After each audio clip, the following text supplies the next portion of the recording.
15 अगस्त के दिन एक माँ को 12 साल का बेटा अपने प्रेमी के संग संबंध बनाते देख लेता है और फिर जो हुआ उसको आप सोच भी नहीं सकते। दोस्तों, मूल रूप से बिहार के दरभंगा जिला अंतर्गत लागूपुर गांव निवासी परिवार गुरुग्राम में ही रहता था, लेकिन महिला का पति 2 बच्चों संग गांव चला गया, जिसके बाद वह अपने एक लड़के के साथ रहती है और एक कंपनी में चाय बनाने का काम करती है।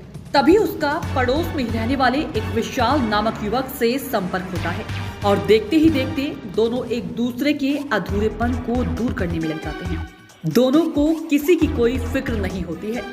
अब यहाँ से शुरू होती है दोनों की रासलीला। महिला पति के घर पर नहीं होने का पूरा फायदा उठा रही थी। वह एक दिन विशाल का पूरा अपने अंदर डलवाने के लिए उसको घर पर बुलाती है और दोनों हवस के नशे में चूर हो जाते हैं। विशाल जवान था, उसकी जवानी का महिला पूरा आनंद ले रही थी और फिर एक दिन विशाल महिला की अच्छे से ठुकाई कर रहा था। दोनों एक दूसरे में इतने मगन थे कि महिला के बेटे ने काफी समय तक दरवाजा बजाया, लेकिन किसी ने नहीं सुना। जिसके बाद महिला के बेटे को शक हुआ तो उसने तब खिड़की से झांक कर देखा तो दोनों संबंध बना रहे थे, जिसको देखकर वह खिड़की पर तेज से हाथ मारकर खेलने चला जाता है।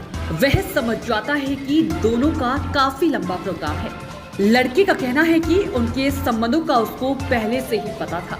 कुछ देर बाद आरोपी विशाल पार्क में पहुंचा और बच्चे को जबरन घर लेकर गया। इस दौरान उसने उसकी माँ को फोन पर कहा कि छलनी व तवा इत्यादि गर्म करके रखना।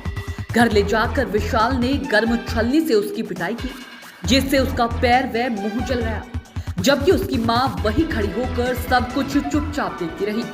इसके बाद माँ ने भी बेलन से अपने बच्चे की पिटाई की। दोनों ने बच्चे को कहा कि इसके पैर काटकर ट्रेन की पटरी पर छोड़ देंगे, जिससे यह मर जाएगा। पीड़ित बच्चा किसी तरह से दोनों के चंगुल से बचकर खानसा मंडी पहुंचा, जहां उसने कृष्णकांत नामक एक व्यक्ति को सारी बात बताई। इसके बाद उस आदमी ने पुलिस को शिकायत दिलवाई और बच्चे को बाल कल्याण समिति के सुपुर्द कर दिया। पुलिस आरोपियों की तलाश कर रही है। बच्चे की बेरहमी से पिटाई के मामले में आरोपी महिला व उसके प्रेमी को गिरफ्तार कर लिया गया है। परिजनों को भी सूचना दे दी गई है। इसी तरह की सच्ची घटनाओं की जानकारी के लिए चैनल को सब्सक्राइब जरूर करें। दोस्तों, हमारा मकसद खबर को कहानी के रूप में आप तक पहुंचाने का उद्देश्य सिर्फ आपको समाज में घटित हो रही घटनाओं से आपको अवगत कराना है, जिससे आप किसी होने वाले क्राइम से अपने आप को बचा सके, ना कि आपको विचलित करना या किसी को ठेस पहुंचाना। धन्यवाद।